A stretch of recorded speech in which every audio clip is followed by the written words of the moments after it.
Good afternoon, Westwood, and welcome to the Wolverine Report, episode 34. We got a special edition, joined as always by co-host Evan Cardimino, Charlotte Lynch, technical director, Marie Fascaldo, social media. And what a winter season we had, Evan. A very, very entertaining, productive, and fun winter season we had ahead of us, or passed behind us. But excited to talk about what we, the teams, the players, and, some history made as well. But we'll start off today with the swimming and diving, boys swimming and diving. Very productive year for both of those teams.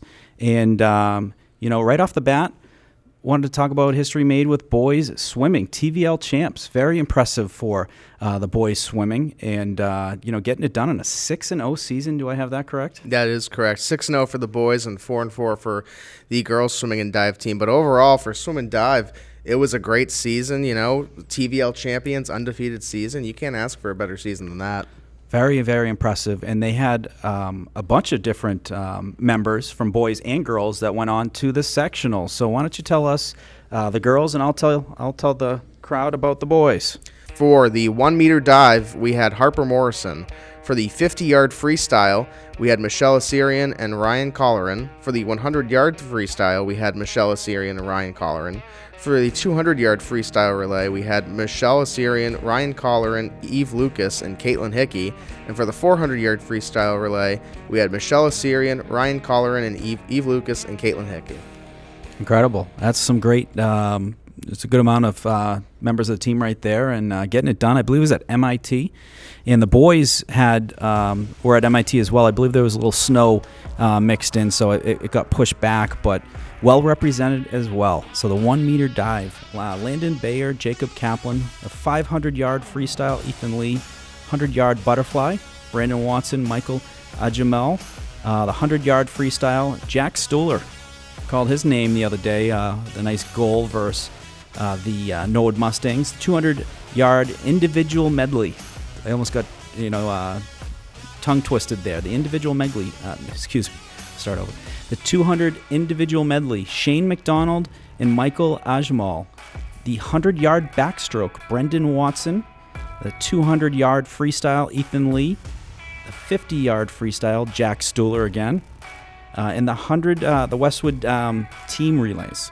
So really impressive. Good showing here. 100-yard breaststroke relay. The 200-yard medley relay. The 400-yard freestyle relay. And the 200-yard freestyle relay for your Westwood Wolverines. So very, very productive year for them. A great showing at the South Sectionals at MIT. I hear it's an amazing pool there. I think they have like a couple different beautiful areas to view. You can watch, at height. You can watch at level and whatnot. And what a season for the both boys and girls swimming. So congrats to you and the team. And apologies if we forgot anyone, but what a great season. And looking forward to seeing what we can do next year. Getting on the ground there and covering some swimming in the future, and especially the reigning and defending TVL champs. Pretty exciting. But next, we have indoor track and field, which was pretty productive as well. Tell us a little bit about what were some of the honors we saw throughout the season, Evan.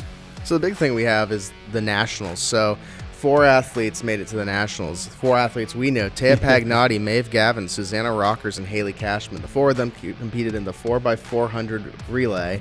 And then Taya Pagnotti and Maeve Gavin each competed in the 400 to 800 race. So this is another great season. That was at Nationals. I don't know if I mentioned that or not, but another great season for Westwood track and field and cross country and that sort of subsection of sports. We had all 4 of them on the podcast for the fall season for the championship they had, state champion cross country girls team. But this is a great core, and we kind of knew that going into the season of just following them, is that this is the same core across both boys and girls, and we continue to see that excellence that we saw from them in the fall. Absolutely. I mean, what a year they are having, and there's some similarities that cross over from the cross country to the track, more so the kind of the longer distance. So the cross country, I think it's like three and change miles. You have the mile, you have the 2 mile in track, so you have that crossover. But how special are, these sprinters? So that's a mix of, basically sprinters who are part of that, and they're also part of the state championship. So to be able to do both, like, that's unheard of. I had the opportunity to go see the first track meet at the at home for the Wolverines versus Hopkinton early this season, and I was blown away with just how dialed in both the boys and girls were. Hopkinton's one of the best in the state, and mentally they were all in the zone, and they were all rooting each other on. But it was awesome to kind of just see, it carry over. The success. Taya dominated in the mile, and I think she only did the mile that day. She shut down, didn't do the 2 mile. Mentioned that though. You saw Tony Mari. He did the mile and the 2 mile, or he did, I think, the mile and an 800, which that's a lot to ask your buddy to do. I do a mile. I'm gonna need to take a week off, right? And I might need oxygen for 2 weeks. These kids are special, but what a productive season for them, and I think there's going to be some really fantastic things to come in the spring season. Talked to head coach, Ed Lyons, of the boys track and field coach, and he is very, very optimistic. He mentioned, there's some great turnout of athletes that have shown up that, with a little bit of coaching and using their athleticism, some really great depth to add to the existing talent. And then the girls are just the girls. They are just fantastic athletes. And when you add to the mix of the cross-country girls that we brought on and talked to after the state championship, you got players that we called throughout the spring and winter seasons, and Harper Morrison, who is running the 100-meter dash, Julie Hogan running the 100-meter dash, Lindsay Bannister, scored the big goal in the Hopkinton soccer game to, I believe, to tie it, to take the lead 2-1. So really cool to see those names at the track and field event, and looking forward to got one coming this week on Wednesday, tomorrow. As of taping this, because this is taped on a Tuesday, but this will be out on Thursday. Absolutely. So shout out indoor track boys and girls on the successful season nationals. Are you kidding me? That is a big deal. These girls went to compete against the best in the country. That is absolutely remarkable. And definitely want to get to those. I got to understand them better, but I definitely want to get to those to make sure that those are covered, because that is fantastic. And congrats to all of you who are part of that special team. And boys basketball, that was a fun season to cover. So before we get into kind of the individual stuff and just the meat and potatoes and whatnot of the season, they started off a slow start, and then what a turnaround. What a finish. Yeah, I mean, we talk about it. We covered a few games, and, tough loss versus Millis on the buzzer beater 3, I believe in overtime. Don't quote me if I'm wrong, but that day you weren't there, actually. It was Ken Berman of the Boston Sports Nuts, but tough loss there, a slow start, but still held in, and then, we mentioned it. We start with Norwood late in the season, which we'll come back to in a second. Win versus Norwood, and then they have 2 road games against Hopkinton and Dedham, and if they get those wins, they clinch the TVL, and lo and behold, they held on. They got 2 big wins, and they're your 2025 TVL champions. So, it doesn't matter. We say it all the time, too. It doesn't necessarily matter where you start. It matters where you end. Yeah. And for the boys, they didn't lose sight of that. I mean, we had a chance to talk to the captains. I think, we talked to Eli, Mackay, and Matt Preedy, and they have good level heads, and I think they had that, and they were able to rally the team, and we saw that. And what a great season for them. Incredible. So that Norwood game, probably one of the best finishes we've seen all year, and live too. We've covered some great live games. We got lucky with the live games, I will say. I mean, we'll get into the boys hockey game later on, but that boys hockey game was an overtime win too against Hopkinton. But going back to basketball, the Norwood game, the entire game we had Brian Gagliard from Norwood High School, a high school junior, shout out Brian, who we swapped for the day. We worked with Norwood Community Media, which was a great day for us. And, I remember thinking I had the 2 live games, back-to-back basketball, and you were texting me while you were doing boys hockey down at the ice rink over on University, and you're telling me the score, and I was like, Norwood hockey's a really great team, and that's one of those rivalries. And the girls, which we'll talk about in a minute too, Norwood got the better of that game, and at the start of this game, I was like, wow, this Norwood community is going to ask us to do a lot of games because they're winning. And then for whatever reason, the boys just turned it on in the last half of that game, and you had that Rob Liriano buzzer beater, and the court stormed. I don't think you or Tom or Brian was heard clearly on that broadcast. It was so loud in there. It was so exciting, and I mean, how can you blame them? I mean, they came back, and Norwood, I don't remember the kid's name on Norwood, but that tall, almost 7 foot tall student athlete, who I think is a senior, he was a dominant force on the court. Like, he dunked like 4 times. Yeah, and he was Norwood's best player, amazing talent. I think Brian mentioned to us that he's being recruited. Yep. But Westwood just held on, and they got it. Led by Ifra, led by Liriano. Those two, when they worked together this season, when they were on fire, they were hard to stop. Yeah. So what a game, and what a fun game that was for us in general. Senior night, too. Yep, senior night. And I specifically remember after the game, we interviewed all the seniors, which is I think we started a new tradition with that, which is interesting because I was not prepared for it. I typically say, hey, coach, you let me know who you think, would be good interviews, because there's different players each game that stick out and whatnot. So he comes out of the team meeting and says, we're going to do all the seniors. And I was like, all right, we'll do it live. So we did. It was awesome because, what's pretty cool about it is they were all complimentary of each other. They all were so excited that they had this moment together. And it's kind of a microcosm of just 10 years, 12 years, for how long they had been playing together. And to have this moment where it caps off just these memories and these times spent playing a sport that they love with some of their best friends, it was awesome. And in the interview after I did with Coach Ryan Douglas, fantastic coach, I think he made them so mentally tough after that start. They were getting in front of guys, taking fouls, taking charges, and just diving for balls. And what I asked him, or what I said was, Coach, with this win, if you win your next 2 in Hopkinton on the road, in Dedham on the road, you'll have a share of the Tri-Valley League title. He goes, huh? I don't think he had done the math yet. I think he was so focused on Norwood, which, absolutely. But I had mentioned that to him, and I had a good feeling they were going to do it. He just knew at that time. He's like, this is confidence that we can take into the next ones, and those are tough games. Hopkinton was the reigning TVL champ, and to go in Hopkinton, and kind of similar to how you were saying, Norwood's going to ask us to do all their games.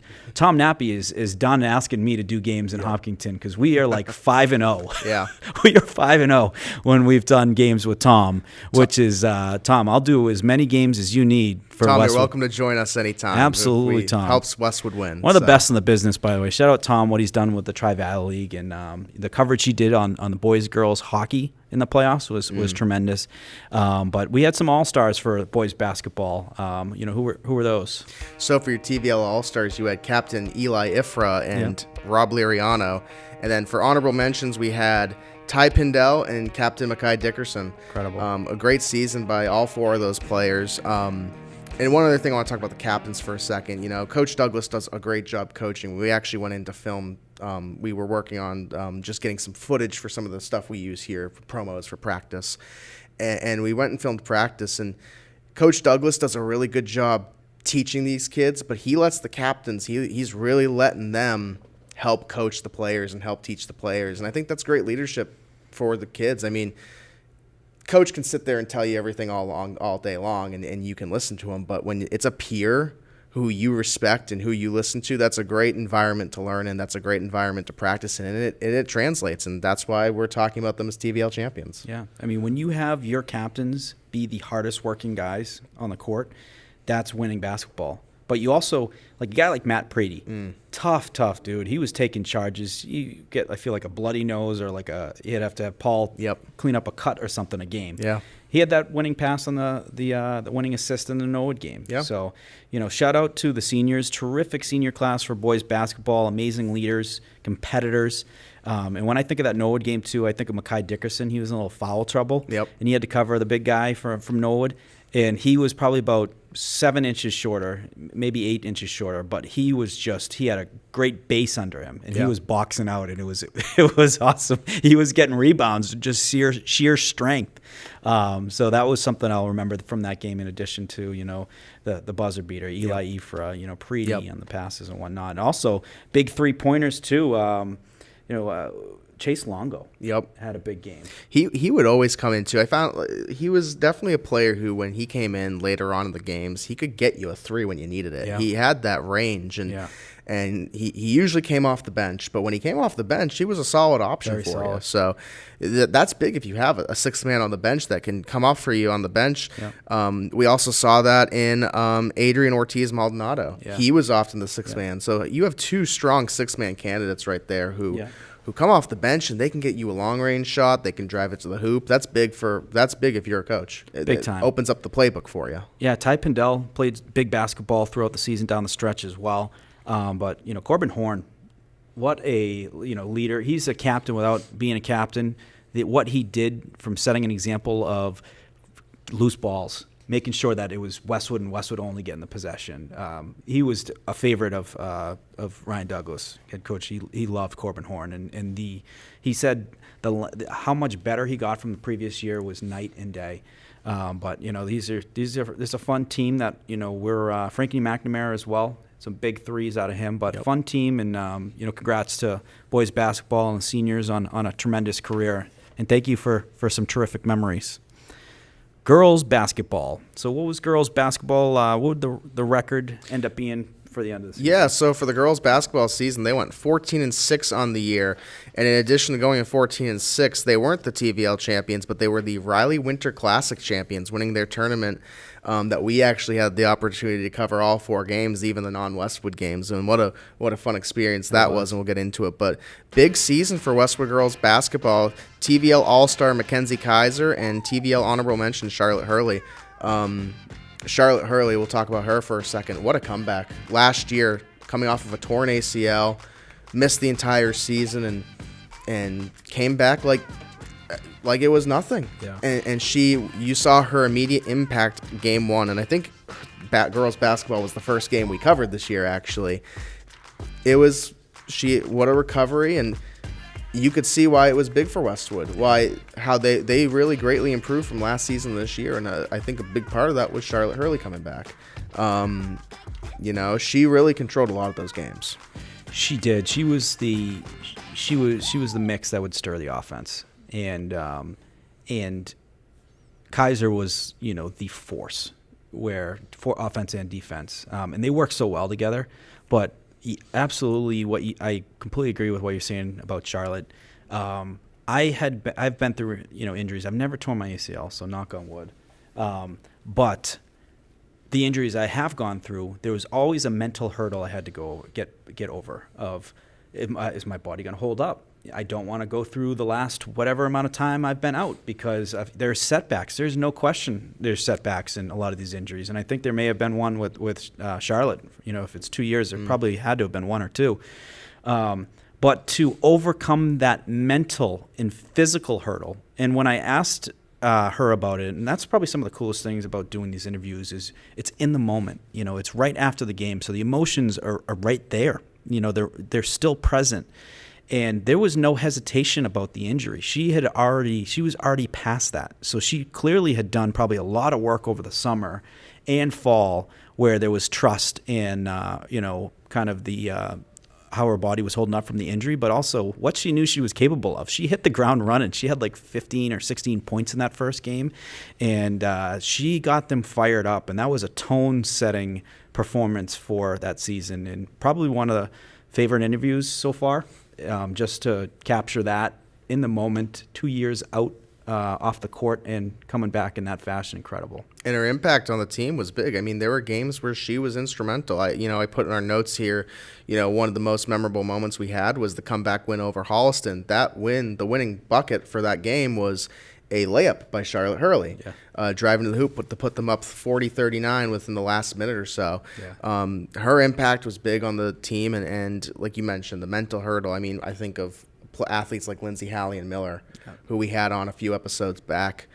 talking about overcoming that mental, and that's it's really hard to, especially at such a year in high school. It's a bit of more of a different dynamic than maybe at the college level for Lindsay. So it's definitely something that's hard to overcome. But what a season they had. One player we talk about Mackenzie Kaiser, Charlotte Hurley. One player who I think is worth mentioning who didn't get a TVL honorable mention or all-star, at least based on our research, is Julie Hogan. Yeah. And I think a big part of that is just she really came into her own on the end of the year. I mean, she was crucial. She really was coming off the bench for most of the season. But when she'd come in and she'd hit three-pointer after three-pointer, and her long-range game really improved at the end of the season. Coast to coast, too, was tremendous. Yep. She had such good handle. Yeah. But off the glass, it was one of my favorite calls. Julie Hogan, the shot clock was winding down, and I think it was Walpole. I think it was the championship game, O'Reilly.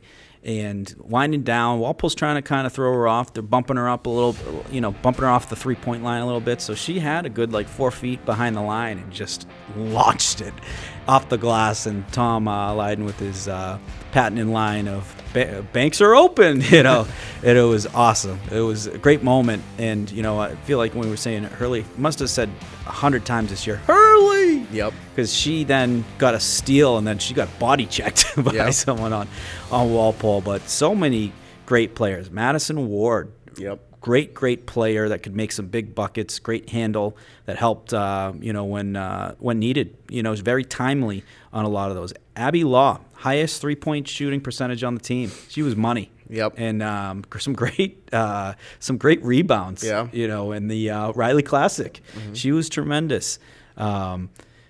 Olivia Shea, great rebounder. She really picked her game up, late in the season. And when she came in, she was dialed. She was ready, fired up. Yeah. You mentioned Hogan. Caroline Nozzolillo, tremendous leader. She was so good on defense, and she made some big.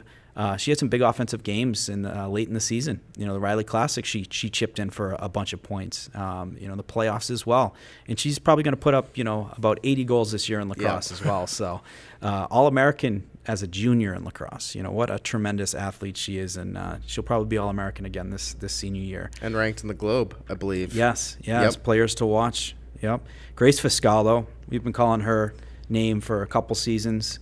Winner. Always on a winning team, always a selfless player to do whatever the team needs to win. And there's no question she is best friends with all the teammates, and they vice versa.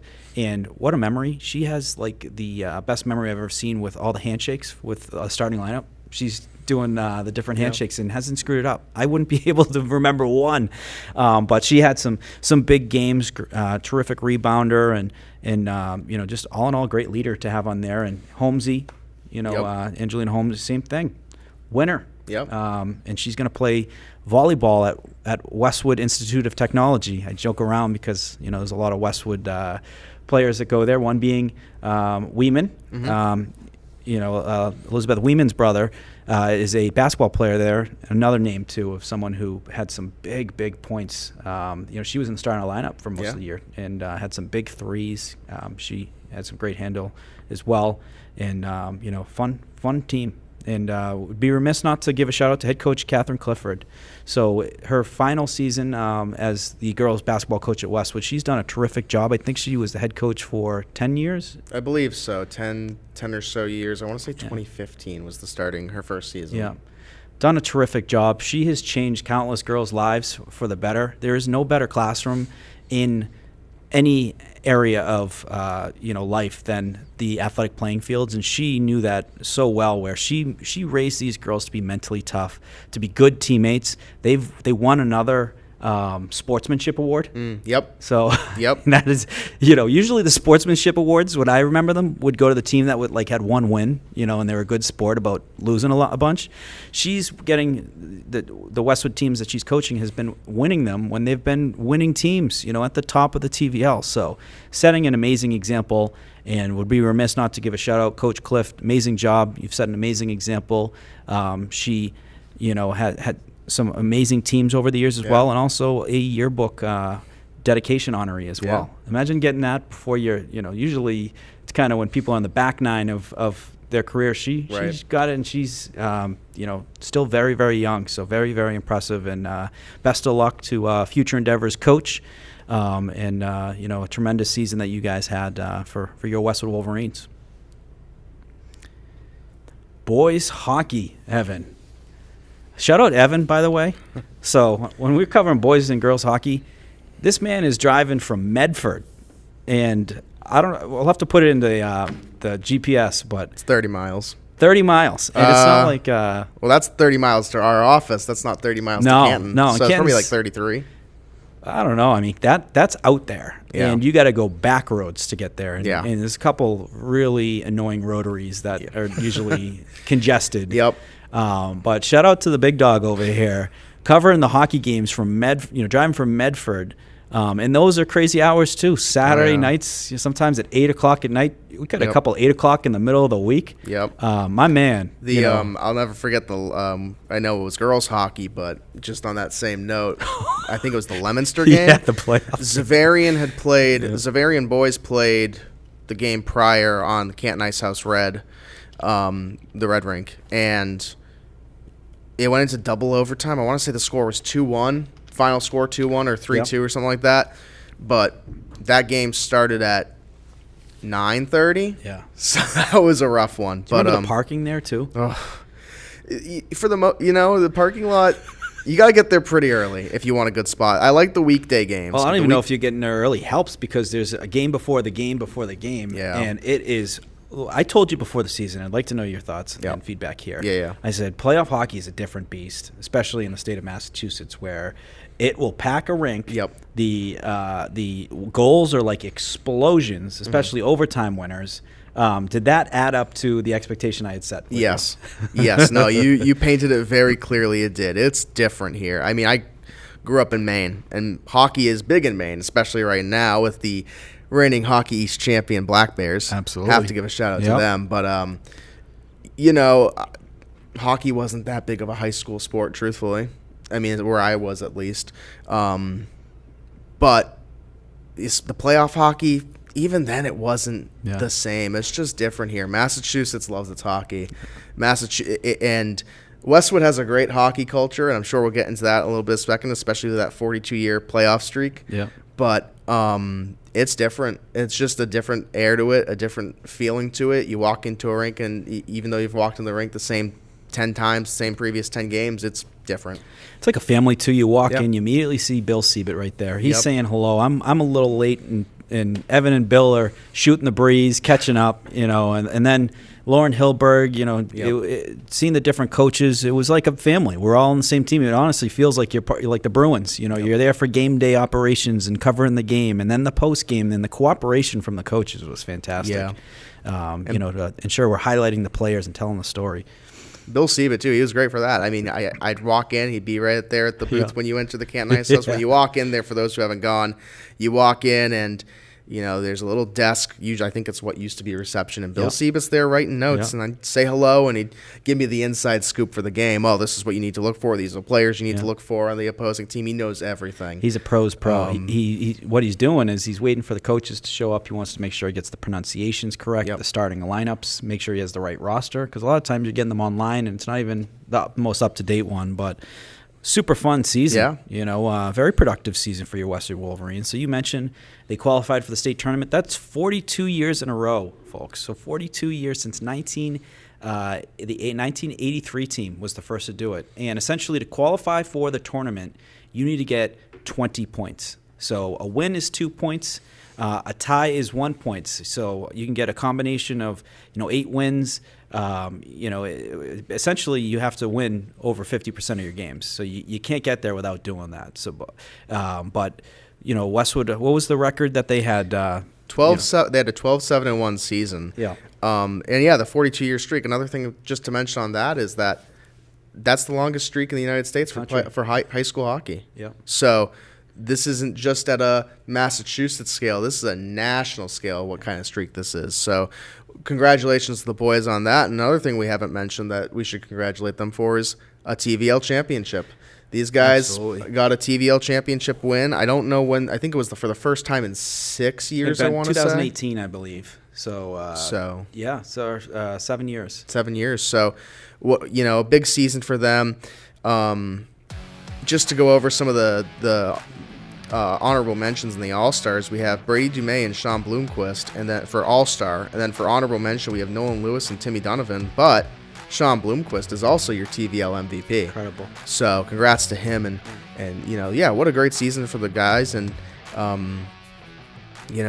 it's we talk about it all the time, but it's that culture. It's the culture that's been built, and every sport has its own culture, but with hockey, this is a culture that I think spans generations, and we see it with, we had Nolan Lewis's uncle, Tim Lewis, on the broadcast, and he's a part of that streak. Yeah. You're a part of that streak. Scott Bloomquist is a part of that streak. We could probably go on and on all day about parents who are involved in their sons and whatnot, but it's that culture, it's that family culture, and I think that's what Westwood does really well as a sports program. Yeah, people on the outside kind of like to discount a little bit, but the best teams in the state. So like CM, for example, they had 23 years in a row, and ultimately there's going to be a down year. There's going to be a year where you don't go 500, and Westwood hasn't had that in 42 years. And the incredible thing is, so the playoff format was different before 1983. So they still had winning seasons before the first season of this streak. So it would even date back further if you're counting, what the format was before 1983. But remarkable season. Some great memories. Some overtime thrillers. Live game and the Hopkinton game. Incredible. They gave us some great television to show, and Hopkinton, we had Tom Nappy with us once again for another Hopkinton game, and I think that was one of the first games he actually did with us on Westwood Media. I know you've gone to Hopkinton to do some games, but that was a back and forth game. I believe Westwood got out to a lead early. Hopkinton brought it back and tied it 3-3, and in the overtime where it's getting down to the wire, and I know I think in regular season they usually don't do double overtime. Nope, just 5 minutes. So, I think it was the last minute, and it was, I don't remember, I think it was Nolan Lewis who got the goal. They were on a power play, and Nolan Lewis took a wide angle to get some speed, which was beautiful. He came out of the zone to come back in for get a nice pass from Brady Dumais, create some speed. He's got an angle. He's going to the net. He said he was looking for the back door, which is when a player's, the goalie's got to respect the player on the near side, and someone on the far side can open up, their stick in that lane, and it's usually a layup for hockey. You pass it to him, and it's wide open net. One of the defensemen is able to close down that lane, so he then went for the shot, found it short side, buried it, and probably the biggest goal of his young career. Congrats to Nolan, too. Captain-elect for his junior season, along with Matt Donovan, also a sophomore, going to be a junior next year, and Brian Sullivan, sophomore now, going to be a junior next year. But memorable game, and fun call. And also, I'll add one thing. Up until that point, I think that game was the loudest thing I've ever heard you on a call. I don't blame you. I was till the playoffs. Oh yeah. I was gonna say until King Philip. And what an ending to that game. So to set the stage a little bit, even before the playoffs, Westwood played King Philip earlier this year. We covered that game. Yeah. Westwood lost 3-1 in a tough battle to a good King Philip team. And that was a game that was a little chippy. I mean, those guys wanted it. They both wanted to beat each other as teams. You could really see they left it all on the ice. And when we do playoffs, usually I'm checking the MIA website constantly, and I'm looking, and I'm trying to guess who we're gonna play. And I don't think I really had King Philip on the radar. And then the day it released, I saw that, and I saw it's King Philip. I was like, oh, that's gonna be a good game. Yeah. It's gonna be a tough one, but it's gonna be a good one. And the entire game, I think we were on the edge of our seats, just like physical. It was 0-0. It was a 0-0 tie heading into overtime. Josh McCabe, the hammer. Yep. That hit. Oh, yeah. That was a tone-setting hit to end the regulation. And I believe, was it John Quinn who had one of those? John Quinn had the save of his career. It was a breakaway. It was two players, actually, for King Philip going the other way. And this player is actually a club teammate of Tim Malloy and I believe Tim Donovan. and went the other way. John Quinn, huge save. And probably 30 seconds after that save was the face-off for where Westwood wins it back. Brady Dumais throws it on net. Tim Malloy puts it in the back of the net. And that, I think that was the loudest I've ever heard the Ice House. Yeah. And that was definitely the loudest I heard you. I have a much bigger level of respect of so we had to do the Hopkinton game, and Charlotte was showing me how to set up the microphones and whatnot, the cameras. Yeah. And she showed me how to put the headphones into the camera where you can hear two things at once. You hear the play-by-play and you hear the game. Yep. And I'm just thinking to myself, oh my God, poor Evan, because me yelling, like, I apologize for any ruptured eardrums. You actually, I'll tell a funny story because I think it happened in basketball season this year. Tom Lydon joined us for a lot of the basketball games this year, and I think he'll enjoy this story. I think you weren't there yet, or it might have been a game you weren't covering, but Tom had seen somebody he recognized across the gym, and this was before the games were going on, and he was wearing his headset, and he just yells, I don't remember the person's name, but he just yells, "Hey!" And I'm wearing the headphones, and he screams in my ear, and I think he took a beat and he looked over at me, and I was just like, I'd taken them off. Yeah. He just started laughing. He thought it was funny. It's like Lieutenant Frank Drebin. Yep. If anyone who's seen the Naked Gun hysterical scene. But yeah, all in all, what a fun season. Head coach Matt Siebert, terrific job. Dan Ferrari, terrific job. Coach Caranto, got to give Coach Q a shout out. This man. So I was at the banquet and I was there. Just taking in the end of year, the awards and everything, and Coach Siebert had mentioned he was at all 5 practices every single week. The 5 a.m. practice, I think it's 6 a.m. now, but still, you got to wake up at 5. And he was at 5 a week. So there's 3 varsity practices a week. There's 2 JV, and he did it all week. This man's a father as well. He's a coach on the weekends, and then he's coaching the varsity games. He's now coaching baseball. What dedication he has to the town of Westwood, to Westwood hockey and baseball. Shout out, Coach, incredible.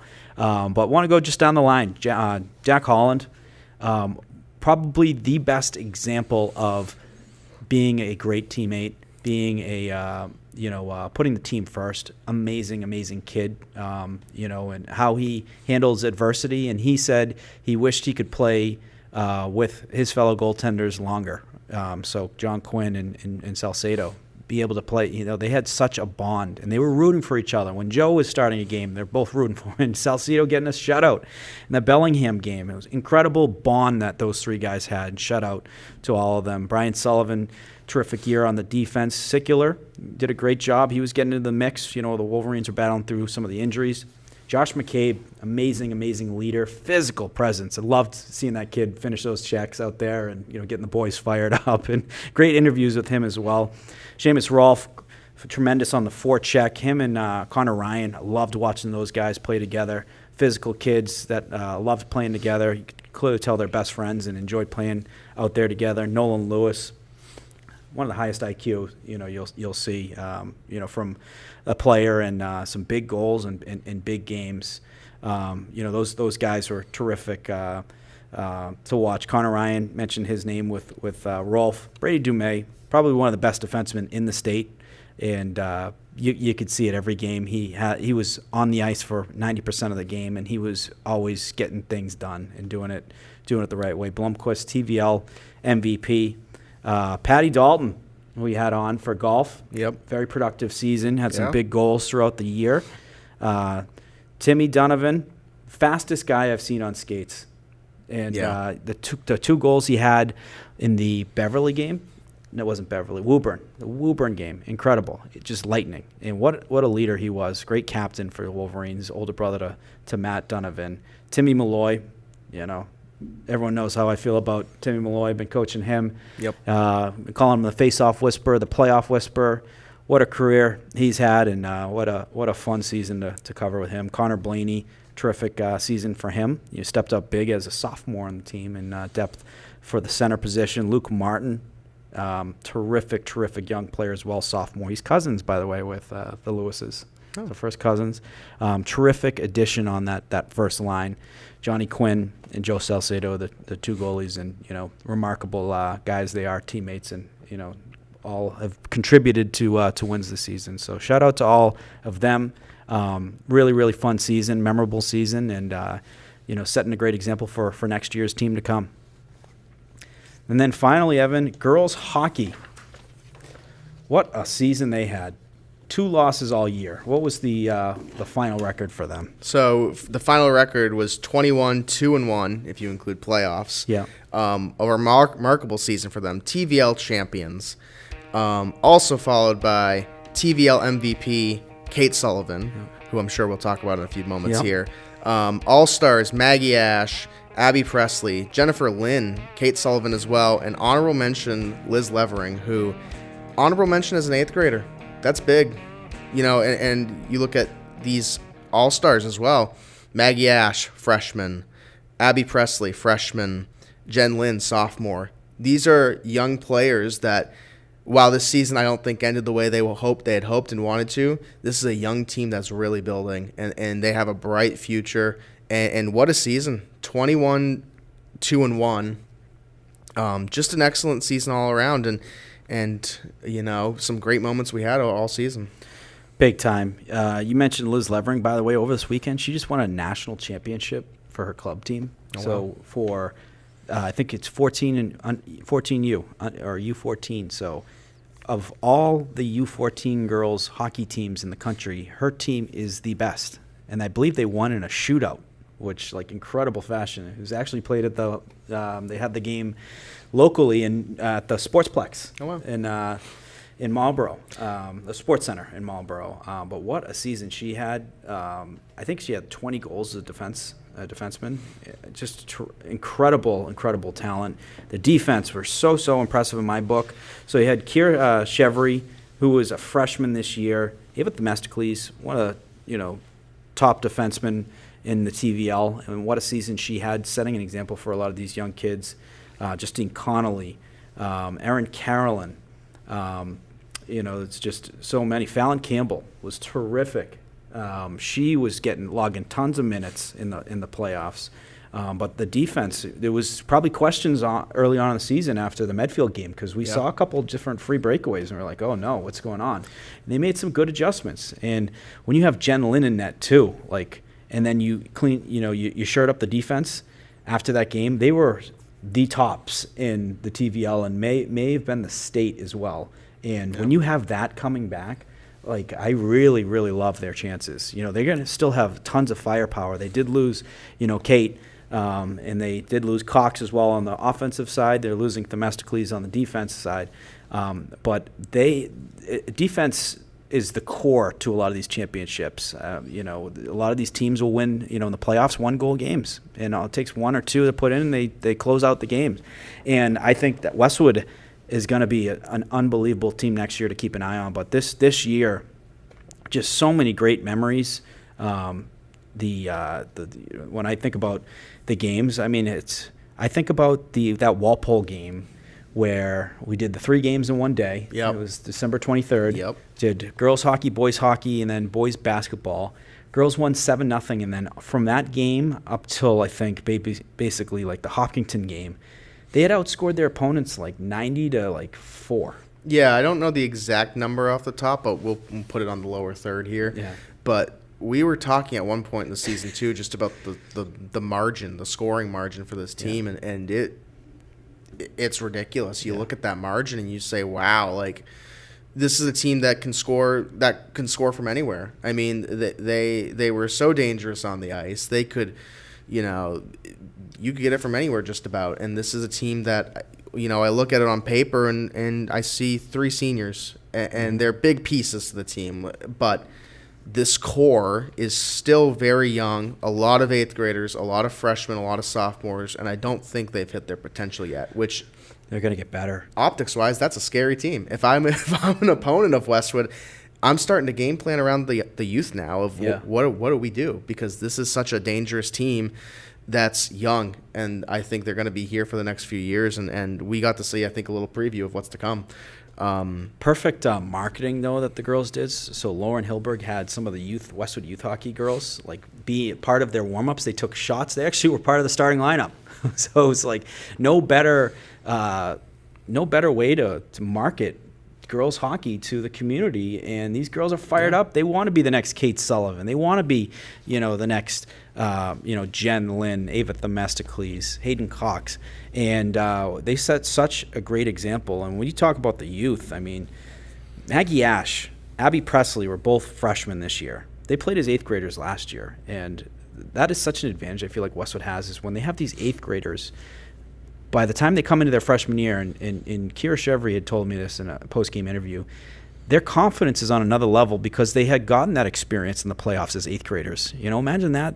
These kids haven't even walked in the high school yet, and they are playing really important games where there's a lot of pressure, and they answered the bell. And then they come back as freshmen, and you get Maggie Ash and Abby Presley, who had outstanding season. Abby Presley, one of the best forecheckers, one of the best skaters I've seen in girls hockey.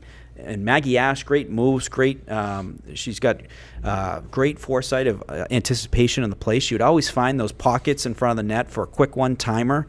None bigger than the Auburn game that you guys covered. Yep. She found some space to get a nice hard shot on net to get the game winner. That was a freshman, but it was our freshman who's a TVL All-Star and one of the best in the state. And incredible season for Maggie and Abby. In addition to, but Kate Sullivan, historical season. She is now the all-time leading point scorer in Westwood girls hockey history. She beat my sister. My sister had 180 points. She was the record holder since 2003. And we have a new record holder in Kate Sullivan, and there is no one more rewarding, deserving than Kate. I had been keeping my sister Caroline up to date with, hey, she's getting close, and she's an amazing kid. She's, and Caroline was so happy for her. She just knew that this was good for the program. This is good for the development years to come, and she also knew it was so well-deserved for such a good kid, such a great leader. So we couldn't be more ecstatic, at the season that Kate had, the example she set, in addition to the captains as well. Really making Westwood girls hockey a better program today than it was yesterday, and then setting them up for the future tomorrow. So remarkable. Yeah, what a career. And we had the opportunity to see it. And we didn't know it till after the game, actually, because of we were in Watertown at the John A. Ryan Arena. Yeah. And they had miscalled the first goal. And I think she was credited with the assist, but they didn't call it that in the moment. So we thought that was 180, but she still tied it. But just the reaction, everyone knew how special that was. And Kate has been one of the best to do it and best to walk through that program. And we knew it from game one. I knew it from the first game I covered for them. The first game, I think, was off her 100th point, actually, that I covered. Yeah. The game prior was her 100th point. And, as a junior, and it's remarkable what she's managed to do. Like you said, Coach Hilberg does a great job reaching out to the youth. And when we talk to a lot of the alumni, the big thing they talk about is, I went to games as a kid and I was watching my heroes play. And this was back when, you went to the high school games and did that. And that culture has faded a bit, I would say. I mean, with times have changed and, it's a little bit of a different era, but she's still doing that. And a lot of those kids are looking up and saying, I want to be like Kate Sullivan. And what a career she's had for hockey. She still has one more season left with lacrosse, but what a career. Yeah. I don't think you can say much more than that. She left it all on the ice, and it shows. And congratulations on the record. She will be in the Westwood High Hall of Fame probably on the first ballot. There's no question about that. And absolutely. One of the best to ever do it. Yeah. The best to ever do it. And, might see her play hockey in college. I don't think that door has been closed. We'll see. Yeah. But remarkable example set. Amazing season. Shout out Coach Hilberg. Terrific job with the season, with the girls. Some great assistants. Lindsay McDonald, shout out. And shout out Shannon Gillis. Shannon Gillis joined the staff this year. She's also joined Margot Spatola for Girls Lacrosse. So awesome to see. I understand, Shannon was a tremendous competitor at Norwood. They had some battles versus Westwood back in her senior year when Westwood was making a playoff run, a deep playoff run. So really, really awesome people to have as your coaches to set that example of winning. Yeah. You know, and to know what it feels like in that locker room in between periods in a 1-goal game or, you know, in overtime, to settle those nerves goes a long way. But, you know, Evan, what a fun winter season. You know, it's I'm looking forward to parlaying that into the spring season. Yeah. I mean, we've already started as of taping this. I mean, we've had a few games, and we're starting to get back into the swing of things. But, you know, looking back on the winter season, what a season we had. We had a great season. Yeah. A great, you know, so far this year's been a great year. And we've had the chance to go to so many of these games and work with so many of these students. I'd be remiss not to mention some of our student helpers this season. Maeve Curtin, who did what she could because she was also on the hockey team. Yeah. You know, we understand that. And, but she still was helping out for games, which is remarkable because they work so hard during the season. So kudos to her. Yeah. Even doing games now in the spring, you went and did a game with her the other day. Yeah. So shout out to Maeve, Elliot Pichardo, who has been with us for years now, and you know, he's a senior, and I'm gonna miss him. Yeah. I'm gonna really miss him because he's helped me out a lot. Dependable.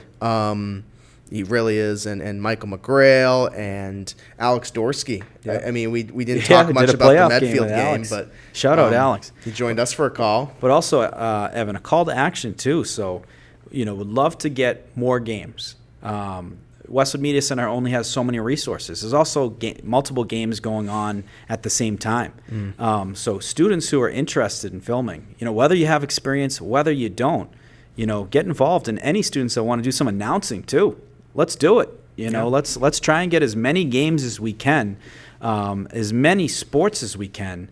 And it starts with, you know, some volunteers. You know, we mentioned some special ones. Let's add to that list. And, you know, that would be a tremendous way to be able to cover as much ground as possible for the games. But, you know, anything I missed that you want to add to? Yeah, I'll say, like, one of the best parts of my job is just working with the students and getting to teach them. You know, with a lot of them, I see my younger self in them of these kids that have a passion and they really want to do it. And to see them learning is great. And that's what we want. I want the video program kids and any student who has a passion for whether it's stats, sports statistics, or announcing, or filming the games, or just go taking photos, whatever. You know, he doesn't really do anything with us, but Owen Ziegler, who does terrific. An amazing job on the photos, and he's doing it on his own. And, you know, the big thing is we want to see students learning. You know what the key is, though? Not being afraid to try. Yeah, absolutely. So if you have any inkling in you that says, it might be fun, do it. Don't be afraid to try. There's no judgment. Nope. You know, one of these days I'll post the first game I ever did. It is horrible. It is horrific. Trying to delete it, but Evan's made too many copies to make sure that he gets a good laugh. That's on the archive. But try it. You know, if there's any inkling, give it a try. And, you know, we definitely want to add to the coverage, add to the games. And certainly the best way to do that is getting help from you, the viewers, and the listeners. So it's like riding a bicycle. You know, the first time you ride a bicycle, you're going to fall down. Yeah. It's just part of what happens. And this is, you know, especially for any students who are interested in doing video or creative fields in general, the biggest piece of advice I can say is get as many opportunities as you can where you have that space to fail and grow and learn. And these things do happen. I mean, you know, our students do sometimes make mistakes, and that's okay. You know, we're not saving lives here. But the reason that's so important is because you get to build that knowledge of, okay, well, I know this isn't going to work for me, so I need to do this, or I need to change some of the things I do and learn and grow in my career.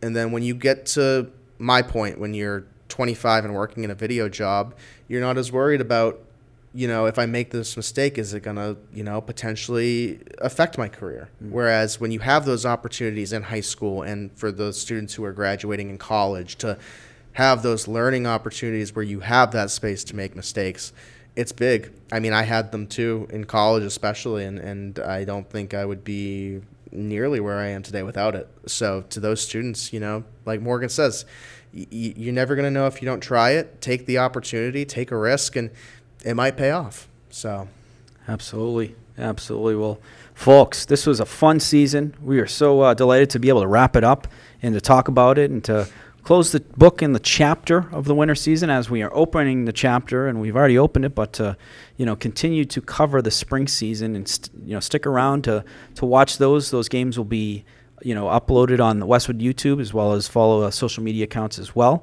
But thanks for tuning in, folks. Looking forward to seeing you all on the next one.